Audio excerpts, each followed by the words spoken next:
Bienvenidos a De Mente Abierta, un podcast para amantes del misterio y el crimen verdadero.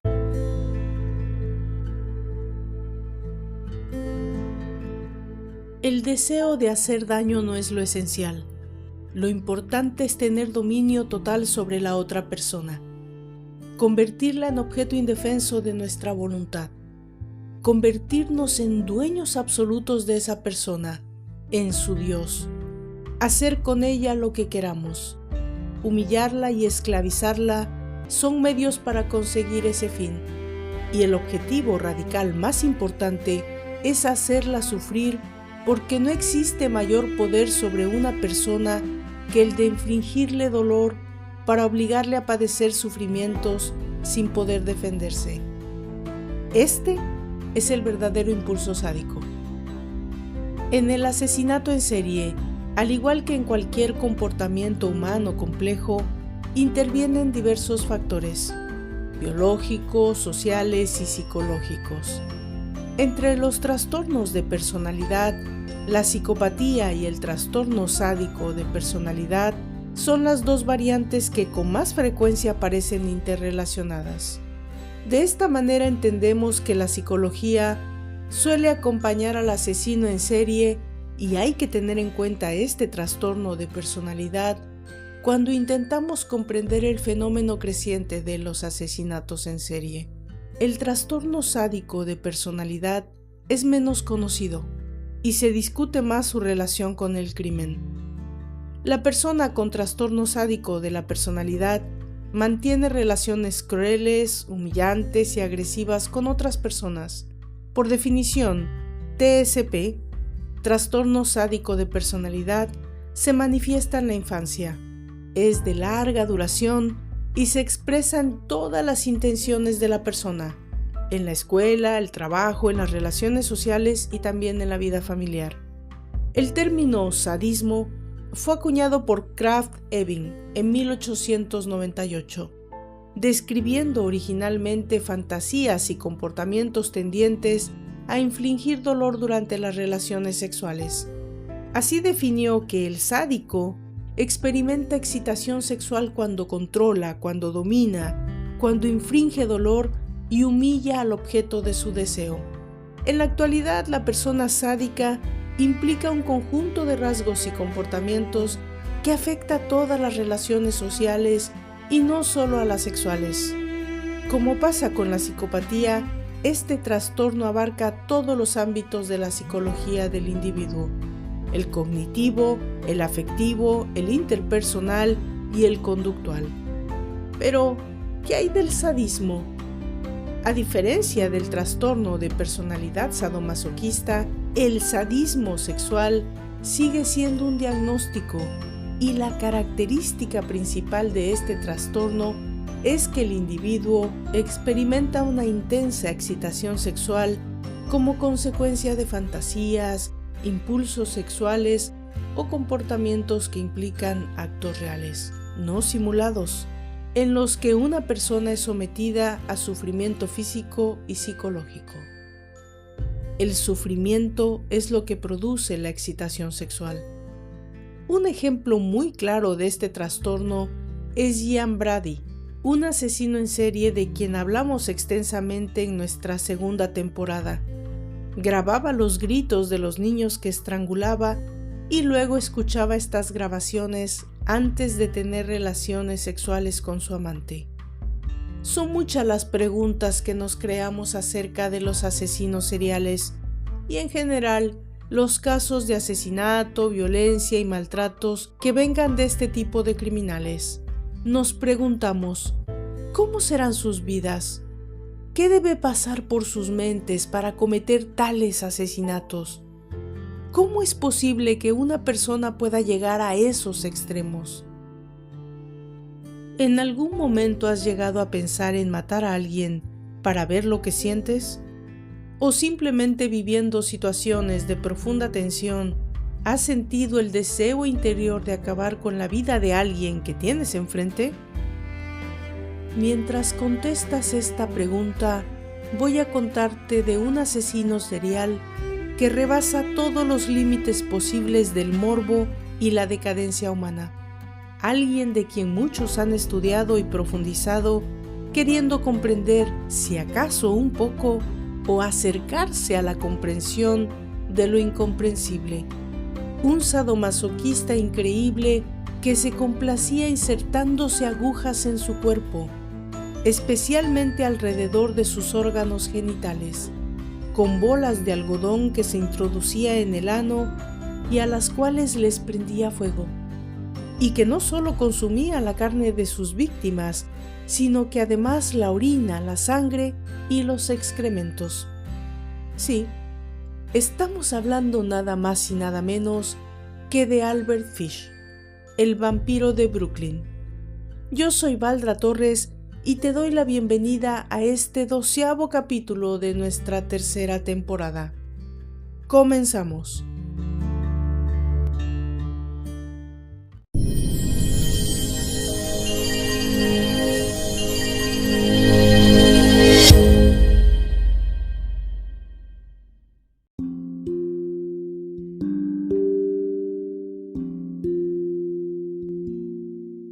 Pedófilo, sadomasoquista, asesino en serie y caníbal estadounidense. Estos son algunos de los atributos del tipo que se hizo conocido mundialmente como el verdadero boogeyman, el vampiro de Brooklyn, el hombre gris, el maníaco gris y el hombre lobo de Wisteria. Una historia que parece sacada de una película de terror. Este violador de niños y caníbal se jactaba de tener hijos en todos los estados y al mismo tiempo declaró que el número total de ellos eran unos 100. Sin embargo, no se sabe si se refería a violaciones o canibalización. Ni se sabe siquiera si esta declaración era verdadera. Fue sospechoso de al menos 5 asesinatos. De estos confesó 3 y dijo que había apuñalado al menos a otras 2 personas. Fue capturado años después de matar a Grace Budd, de 10 años, cuando envió una carta infame a la familia de la niña en la que narraba sus hechos. Fue condenado y ejecutado a la silla eléctrica. Pero ahora te voy a contar la historia completa de este loco que tenía obsesiones religiosas y se justificaba a sí mismo a través de su fe distorsionada.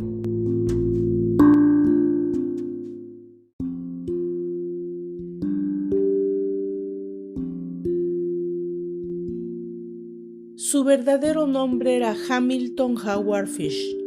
Nació en Washington, D.C., en la capital de los Estados Unidos, el 19 de mayo de 1870. Su padre, capitán de un barco fluvial y también fabricante de fertilizantes, era 43 años mayor que su madre. Él tenía 75 cuando nació Fish. Era estadounidense de ascendencia inglesa y su madre tenía ascendencia escocesa-irlandesa, también estadounidense. Fish era el más joven de los 4 hijos de la pareja: Walter, Annie, Edwin y Hamilton.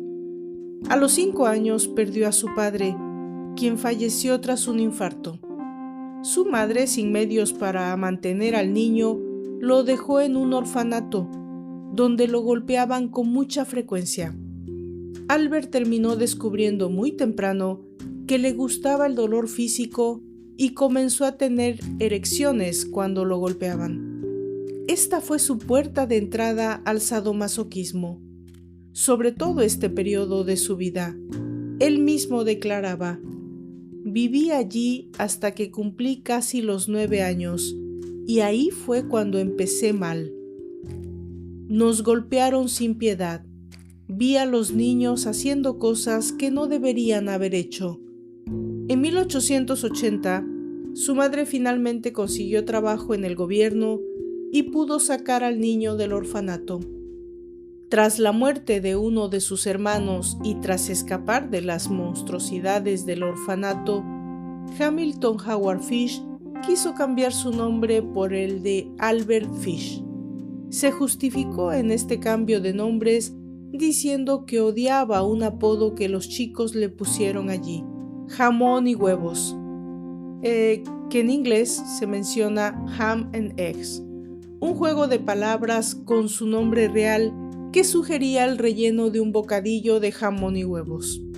Cuentan que un día, alrededor de los 9 años, Fish estaba jugando encaramado en un cerezo cuando perdió el equilibrio y se cayó, lastimándose gravemente la cabeza, lo que luego le ocasionaría frecuentes dolores de cabeza y problemas mentales menores, características comunes entre la infancia de asesinos seriales. Sin embargo, algunas fuentes creen que esta caída no fue el origen de sus problemas mentales. La familia de Albert tenía una larga historia de enfermedades y trastornos mentales. Uno de sus tíos sufría fijaciones religiosas. Uno de sus hermanos fue internado en un asilo y su hermana fue diagnosticada con angustia mental.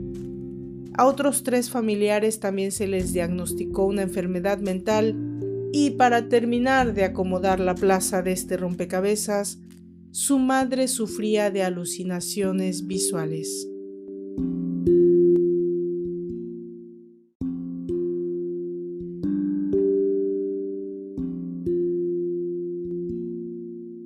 En 1882, a la edad de 12 años, Fish inició una relación homosexual con un niño que trabajaba en el telégrafo. Este lo alentó a practicar urolagnia, o sea, beber orina, y coprofagia, que es ingerir heces. Como reza el dicho, Dios los hace.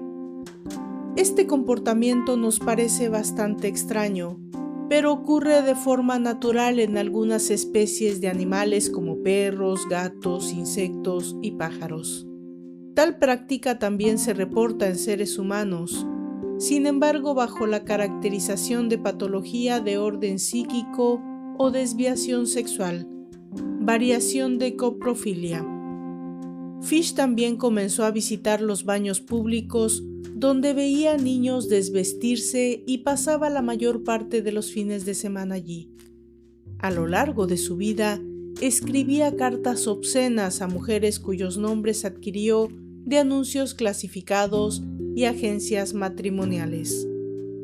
En 1890, a la edad de 20 años, Albert llegó a Nueva York y dijo que en ese momento se convirtió en prostituto y comenzó a violar niños.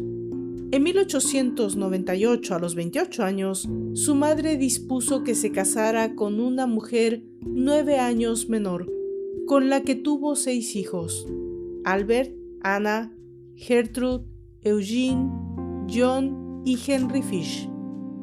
A lo largo de 1898, trabajó como pintor de casas. Según su propio testimonio, continuó agrediendo niños, en su mayoría menores de 6 años. Más tarde se sabe sobre un incidente en el que un amante masculino lo llevó a un museo de cera, donde Albert estaba fascinado por la bisección de un pene. Después de eso, se obsesionó con la mutilación sexual, más específicamente con la castración. Albert Fish comenzó a intensificar sus visitas a los burdeles donde podían azotarlo y golpearlo. En 1903, a los 33 años, fue arrestado por robo y sentenciado a prisión en Sing Sing, una prisión de máxima seguridad en el estado de Nueva York, donde mantuvo muchas otras relaciones con otros presos.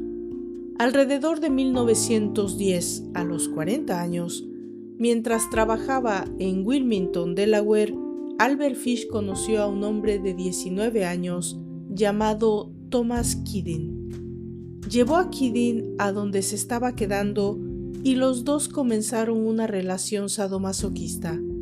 No está claro si Kiddin fue obligado a hacer estas cosas, pero en su confesión, Fish dice que el hombre tenía una discapacidad mental. Después de 10 días, Fish lo llevó a una antigua granja donde comenzó a torturarlo en el transcurso de 2 semanas. Durante este tiempo, Fish cortó la mitad del pene de Kiddin. Nunca olvidaré su grito o la mirada que me dio, recordó más tarde. Originalmente tenía la intención de matar a Kidding y llevarse su cuerpo a su casa, pero temía que el clima cálido se acelerara y difundiera el olor putrefacto y así llamar la atención sobre él. Entonces, Albert vertió peróxido sobre la herida, envolvió su pene en un pañuelo cubierto de vaselina, dejó un billete de $10, besó a Kidding y se despidió. Tomé el primer tren para ir a casa. Nunca supe lo que le pasó, ni traté de averiguarlo, dijo alguna vez. En enero de 1917, la esposa de Fish lo abandonó por otro hombre llamado John Straube, un handyman del que se enamoró. De esta manera, Albert tuvo luego que criar a sus hijos como padre soltero. Le dijo a un periódico que cuando su esposa lo dejó, se llevó casi todos los bienes de la familia. Fue por esta época que Albert comenzó a practicar la autolesión. Tomó bolas de algodón, las mojó en alcohol y las prendió fuego en la entrada de su ano. Comenzó a golpearse a sí mismo con una raqueta tachonada de clavos y aunque nunca consideró la agresión física o el abuso sexual en sus hijos, sí los animó a golpear sus nalgas con la misma raqueta tachonada de clavos que solía usar para él mismo. Se clavó agujas en el cuerpo, entre el recto y el escroto. Normalmente los quitaba, pero comenzó a insertarlos tan profundamente que llegó un momento en que ya no pudo quitarlos. Después de su arresto, los rayos X revelaron que Fish tenía al menos 29 agujas alojadas en su área pélvica. Obviamente, no tardó en desarrollar una creciente obsesión por el canibalismo, a menudo preparando una cena que consistía exclusivamente en carne cruda y en ocasiones sirviendo a sus propios hijos.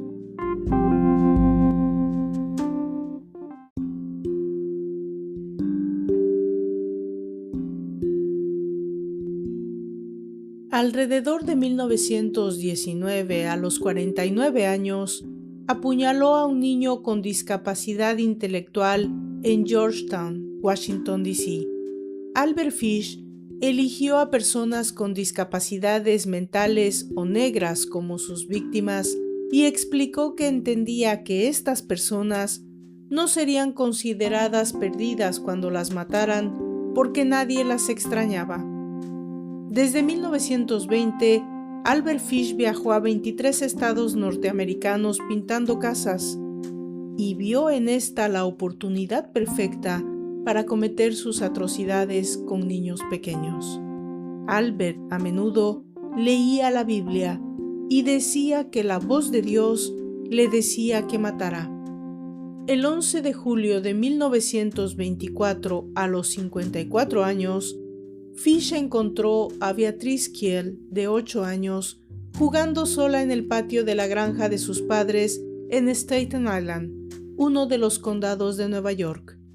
Le ofreció dinero para que lo ayudara a buscar un ruibarbo, una planta comestible que se usaba como medicina en aquel entonces.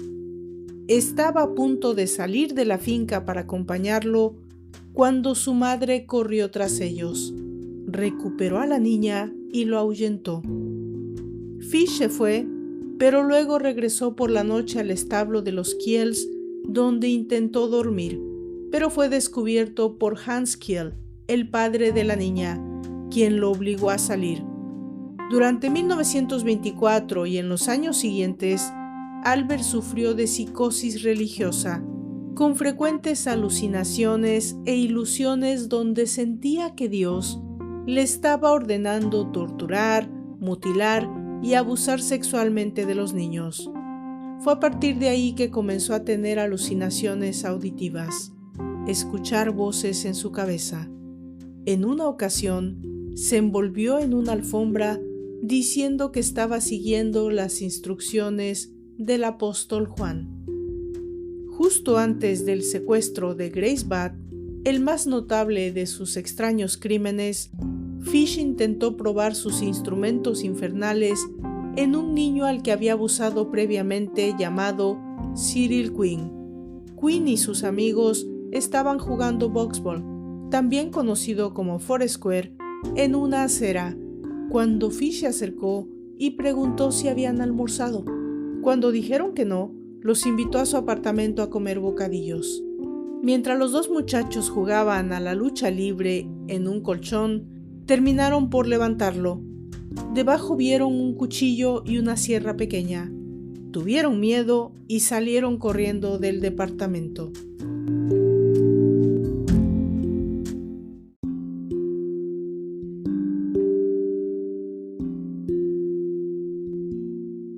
El 25 de mayo de 1928, Edward Budd coloca un anuncio en la edición dominical del periódico The New York World. Un joven de 18 años quiere trabajar en el campo. Edward Budd, 406 West 15th Street. 3 días después, Albert Fish, de 58 años, visitó a la familia Budd en Manhattan, con el pretexto de contratar a Edward. Se presentó como Frank Howard, un granjero de Farmingdale, Nueva York. En su confesión, Fish dijo que planeaba atar y mutilar a Edward y dejarlo desangrarse hasta morir. Con eso en mente, Albert prometió contratar a Budd y su amigo Willie y dijo que vendría a recogerlos en unos días para trabajar en su granja. No se presentó en la fecha programada, pero envió un telegrama disculpándose con la familia Budd y establecieron una fecha posterior para ir a recogerlos. En la fecha prevista, Fish realizó su segundo encuentro con la familia Budd. En ese momento conoció a Grace, la hermana pequeña, que entonces tenía 10 años. Fue así cuando Fish, aparentemente, cambió de opinión sobre Edward y decidió hacer de Grace su víctima elegida.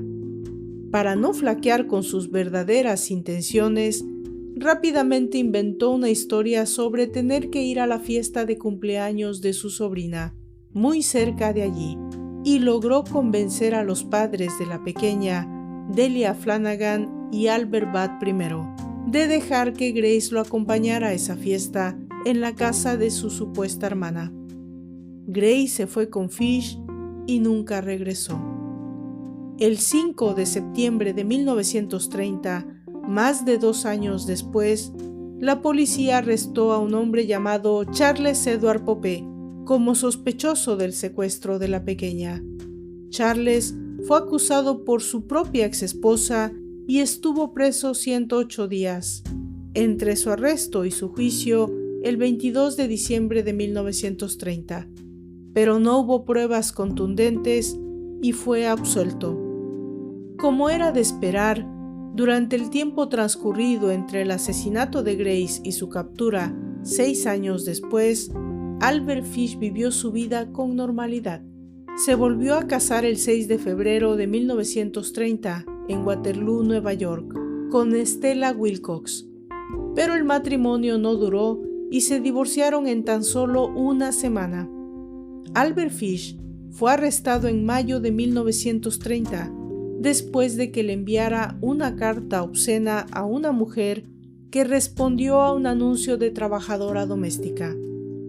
Después de ese arresto en 1931, fue enviado al Hospital Psiquiátrico de Bellevue para observación, de donde salió poco después.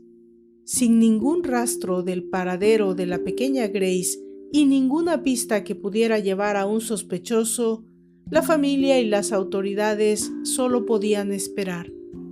Fue cuando, inesperadamente, en noviembre de 1934, más de 6 años después de su desaparición, se envió una carta anónima a los padres de la niña. Esta carta sería la respuesta a todas las dudas que rodean el caso de Grace y la pista que la policía esperaba encontrar. La evidencia los llevó a Albert Fish.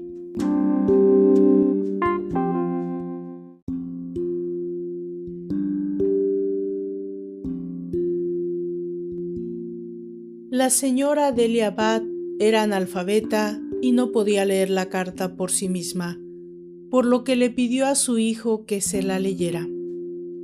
La carta traducida y sin cambios, con errores ortográficos y gramaticales de Albert Fish, dice: Mi querida señora Budd, en 1894, un amigo mío abordó el steamer Tacoma, Capitán John Davis. Navegaron desde San Francisco a Hong Kong, China. Al llegar allí, él y otros 2 desembarcaron y se emborracharon. Cuando regresaron, el bote ya se había ido. En ese momento hubo una gran hambruna. En China, la carne de cualquier tipo cuesta entre $1 y $3 la libra. Tan grande fue el sufrimiento entre los pobres que todos los niños menores de 12 años fueron vendidos a los carniceros para ser cortados y vendidos como comida, para evitar que otras personas murieran de hambre. Un niño o una niña menor de 14 años no estaba seguro en la calle. Puede ir a cualquier tienda y pedir bistec, chuletas o estofado de carne. Se sacaba la parte del cuerpo desnudo de un niño o una niña y se cortaba de él justo lo que querías. El lomo de un niño o niña, las nalgas, es la parte más dulce del cuerpo y se vende como chuleta de ternera, alcanzando el precio más alto. John permaneció allí tanto tiempo que adquirió el gusto por la carne humana. A su regreso a Nueva York, robó a 2 niños, uno de 7 y otro de 11 años. Los llevó a su casa, los desnudó y los ató en un armario. Luego quemó todo lo que tenían. Varias veces al día y por la noche los golpeaba. Torturaba a los niños para que se les ablandara la carne. Primero mató al niño de 11 años porque tenía la cola gorda y, por supuesto, el que tenía más carne. Se cocinaba y comía cada parte de su cuerpo, excepto la cabeza, los huesos y las vísceras. Se horneaba en el horno, todo el culo. Servía y planchaba, se fritaba y se cocinaba. El niño más joven fue el siguiente, y todo sucedió de la misma manera. En ese momento vivía en el 409 E100 Street. Cerca de ellos, me dijo tantas veces lo buena que era la carne humana que decidí probarlo. Un domingo 3 de junio de 1928 me invitó a su casa en el 406 West 15 Street. Tomé un tarro de queso con fresas. Almorzamos.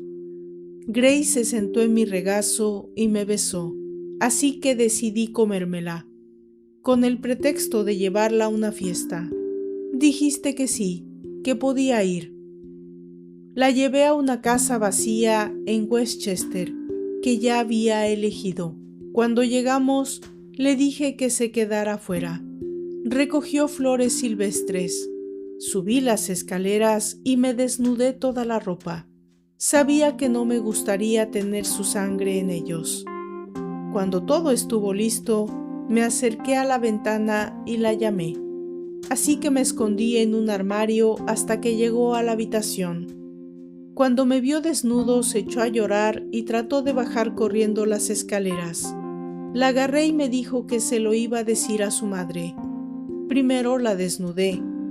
Como luchó, mordió y arañó, la estrangulé hasta la muerte. Luego la corté en trozos pequeños para poder llevar su carne a mi apartamento, cocinarla y comerla. Y así lo hice. Qué dulce y tierna fue su colita al horno. Me tomó 9 días comerme todo su cuerpo. No tuve sexo con ella. Sin embargo, podía haber tenido sexo porque quería. Murió virgen.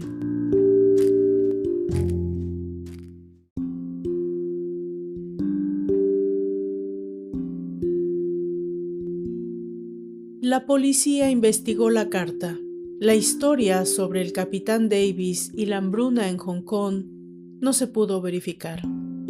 Pero la parte de la carta sobre el asesinato de Grace Budd, sin embargo, era una descripción precisa del secuestro y los eventos posteriores.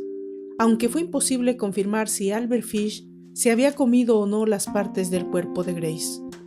La carta se entregó en un sobre que tenía un pequeño emblema hexagonal con las letras NYPCBA, que representa a la Asociación Privada de Caridad de Choferes de Nueva York. Un conserje de la empresa le dijo a la policía que había traído algunos artículos de papelería a casa, pero que los había dejado en su casa en el 200 East 52 Street cuando se mudó. La dueña de la casa dijo que Albert Fish había salido de la habitación unos días antes y que su hijo le había enviado dinero, y Fish le pidió que cuidara la habitación.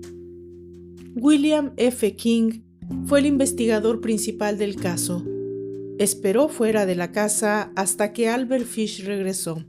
Albert accedió a acudir a la sede de interrogatorios para realizar declaraciones, pero poco después, al pasar por la puerta, trató de agredir a King con una navaja de afeitar. King desarmó a Albert y lo llevó a la comisaría de policía.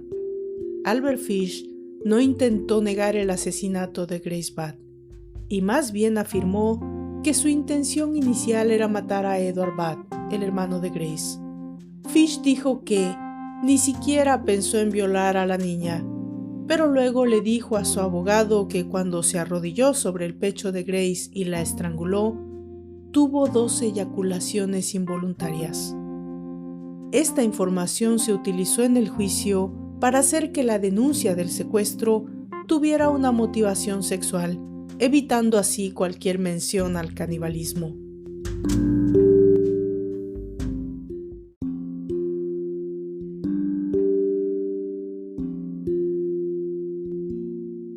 El 11 de febrero de 1927, el pequeño Bill Beaton, de 3 años, y su hermano de 12, estaban jugando en el pasillo de su apartamento de Brooklyn con su amigo de 4 años, Billy Gaffney. Un anciano los observaba. Cuando el niño mayor de 12 años se fue por un momento, quizás para esconderse durante el juego, los 2 pequeños habían desaparecido. Beaton fue encontrado más tarde en el techo de los apartamentos. Cuando se le preguntó qué le pasó a Gaffney, Beaton dijo que el hombre del saco se lo llevó. El cuerpo de Gaffney nunca fue encontrado. Inicialmente, el asesino en serie Peter Kutsinowski era sospechoso del asesinato del niño. Entonces, Joseph Meehan, un conductor de una autocaravana en un tranvía de Brooklyn, vio una foto de Fish en un periódico y lo identificó como el anciano que había visto el 11 de febrero de 1927. El anciano había intentado calmar a un chico que estaba sentado con él en el tranvía. El niño no vestía chaqueta, lloraba por su madre y el hombre lo sacó del tren. La descripción de Beaton del hombre del saco coincidía. La descripción del niño en el tranvía también coincidía con la descripción de Billy Gaffney. Los detectives en la sección de Manhattan de los desaparecidos lograron descubrir que Fish había trabajado como pintor de casas para una empresa de bienes raíces de Brooklyn durante febrero de 1927 y que el día de la desaparición de Billy Gaffney estaba trabajando en un lugar a pocos kilómetros de distancia, de donde fue secuestrado el niño. Albert Fish declaró lo siguiente en una carta a su abogado: lo llevé a los vertederos de la avenida Riker. Hay una casa que está lejos, no muy lejos de donde lo llevé. Allí llevé al niño. Lo desnudé y le até de pies y manos y lo amordacé con un trozo de tela sucia que encontré en la choza. Así que quemé su ropa, tiré sus zapatos. Después volví, tomé el tranvía hasta la calle 59 a las 2 a.m. y volví a casa desde allí.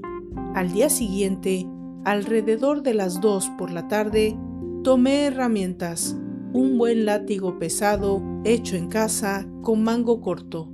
Corté estas mitades en 6 tiras de aproximadamente 8 pulgadas de largo. Dejé que la sangre corriera por sus piernas, sus orejas y nariz, y le corté la boca de oreja a oreja. Le atravesé los ojos. Luego lo maté.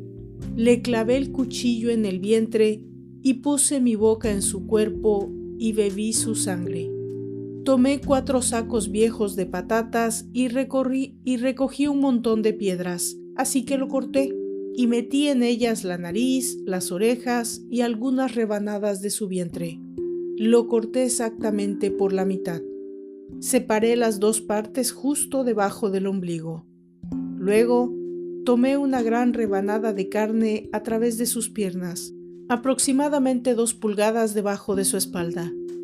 Puse eso en mi bolso con mucho papel. Tiré de la cabeza, pies, brazos, manos y piernas por debajo de la rodilla. Esto lo metí en pesadas bolsas con piedras.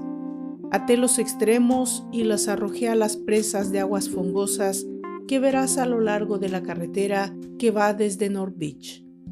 El agua tiene de 3 a 4 pies de profundidad. Se hundieron de inmediato. Entonces volví a casa con mi carne. Tenía las partes de su cuerpo que más me gustaban: el escroto, el pene y un poco de grasa de las nalgas para hornear y comer. Hice un guiso de sus orejas, nariz, trozos de su cara y panza. Le puse cebollas, zanahorias, nabos, apio, sal y pimienta. Fue bueno. Así que le partí las mejillas del culo. Le corté las partes íntimas y las lavé primero. Puse tiras de tocino en cada mejilla de su trasero y lo metí en el horno. Así que elegí 4 cebollas y cuando la carne estuvo asada unos 15 minutos, le eché alrededor de medio litro de agua encima para hacer la salsa y le puse la cebolla. A intervalos frecuentes, regué su trasero con una cuchara de madera. Entonces, la carne se veía bien y jugosa.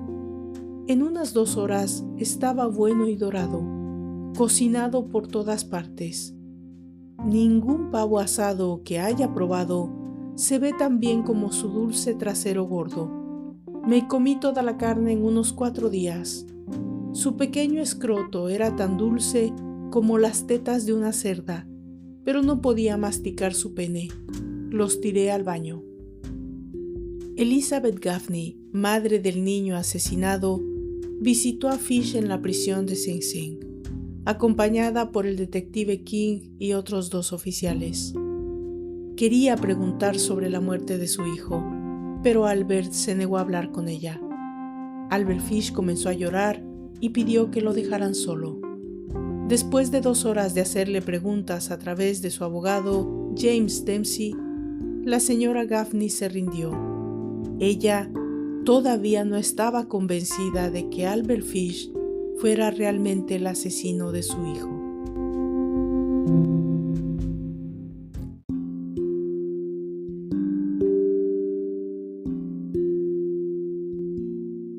Durante la noche del 14 de julio de 1924, solo 3 días después de intentar secuestrar a Beatriz Kiel, de 8 años, de la granja de sus padres denunciaron la desaparición de un niño de 9 años llamado Francis McDonnell. No pudo regresar a casa después de jugar a la pelota con amigos en Port Richmond, en el vecindario de Staten Island. Se organizó una búsqueda exhaustiva y se encontró su cuerpo colgado de un árbol en el área boscosa cerca de su casa. Había sido agredido sexualmente y luego estrangulado con sus tirantes. Según la autopsia, McDonnell también había sufrido extensas laceraciones en las piernas y en el abdomen, y su tendón izquierdo había sido arrancado casi por completo de la carne. Albert Fish se negó a responsabilizarse de esto cuando fue arrestado, aunque luego declaró que tenía la intención de castrar al niño, pero se escapó cuando escuchó que alguien se acercaba a la zona. Amigos de McDonnell dijeron a la policía que se lo llevó un anciano con bigote gris. Un vecino también le dijo a la policía que observó al niño con un hombre de apariencia similar caminando por un sendero cubierto de hierba en los bosques cercanos. La madre de Francis, Anna McDonnell, dijo que vio al mismo hombre ese día. Ella le dijo a los periodistas: «Llegó arrastrando los pies por la calle, murmurando para sí mismo y haciendo movimientos extraños con las manos. Vi su espeso cabello gris y su largo bigote gris. Todo en él se veía descolorido y gris. Esta descripción resultó en que el misterioso extraño fuera conocido como el hombre gris. El asesinato de MacDonnell permaneció sin resolver hasta el descubrimiento del verdadero asesino de Grace Budd. Cuando varios testigos, incluido el granjero de Staten Island, Hans Kiel, padre de la pequeña Beatriz, identificaron positivamente a Albert Fish como el extraño visto en Port Richmond el día de la desaparición de Frances MacDonnell. Fish inicialmente, como ya lo mencioné, negó los cargos, pero fue solo en marzo de 1935, después de la finalización de su juicio del asesinato de Grace Budd y su confesión de la muerte de Billy Gaffney, que Albert confirmó a los investigadores que también violó y asesinó a Frances MacDonnell. Cuando se hizo pública la confesión, el Daily Mirror New York escribió que esta declaración solidificó la reputación de Albert Fish como el asesino de niños más cruel en la historia criminal.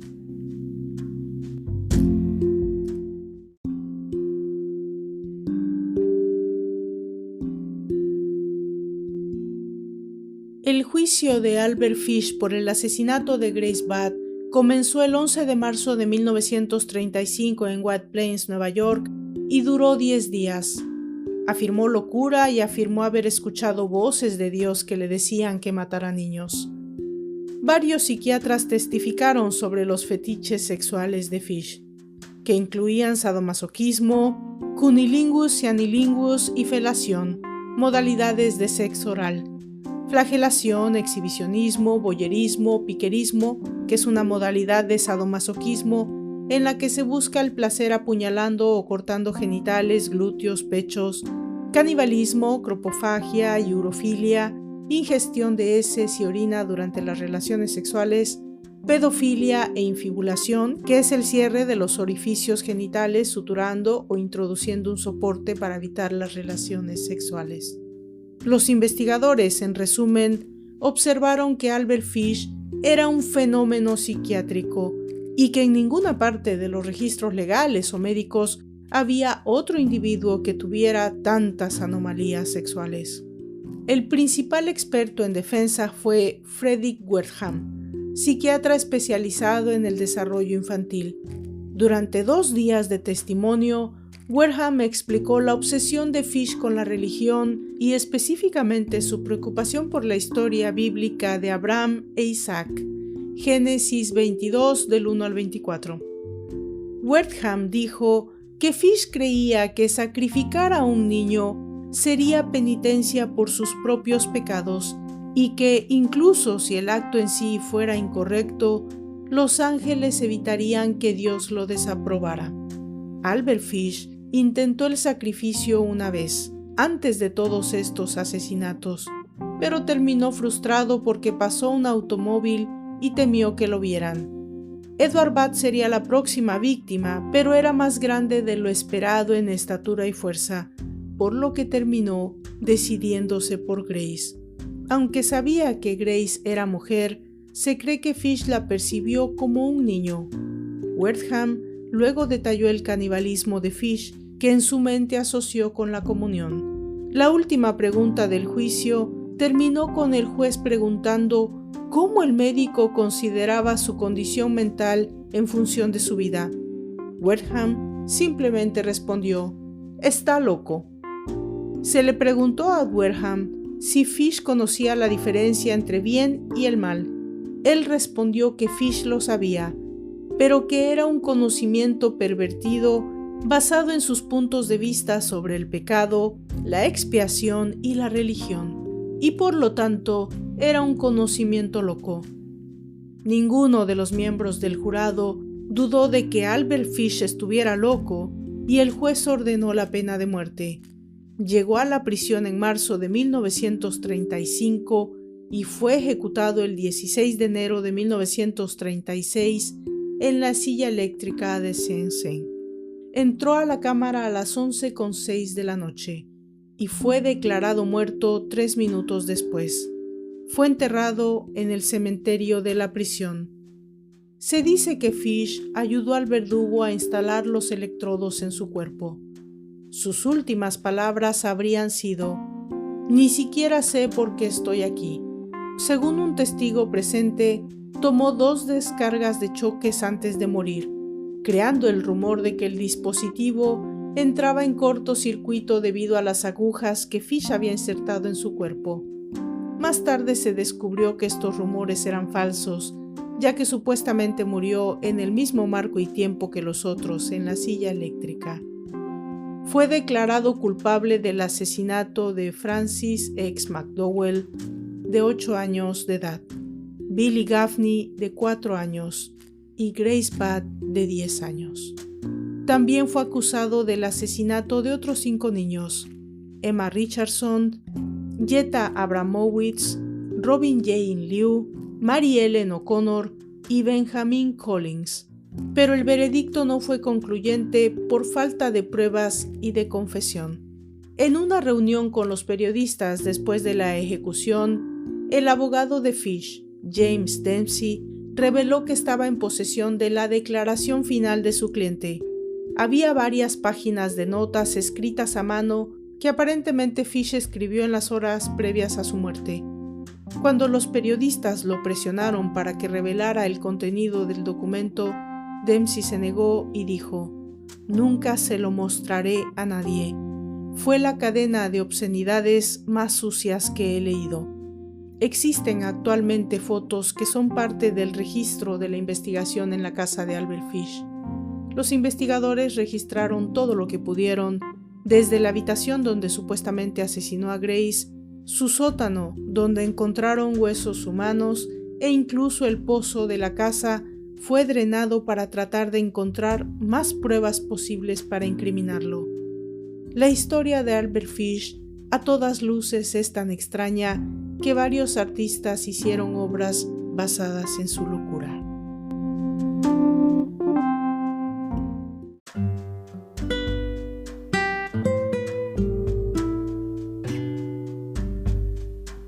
De esta manera llegamos al final de este pesado, de verdad pesado y difícil capítulo número 12 relacionado con este personaje que no puedo decir que sea enigmático, pero este terrible personaje que es Albert Fish. Yo me despido de ustedes, no sin antes invitarlos a que me sigan en mis redes sociales, en Facebook, en Twitter, en Instagram, en TikTok y por supuesto si me están escuchando desde el canal de YouTube, le den me gusta, se suscriban al canal y por favor compartan el contenido para darle más visibilidad al proyecto. Yo soy Valdra Torres y nos encontramos en el próximo capítulo, en el número 13 de esta tercera temporada dedicada a asesinos seriales. Hasta entonces.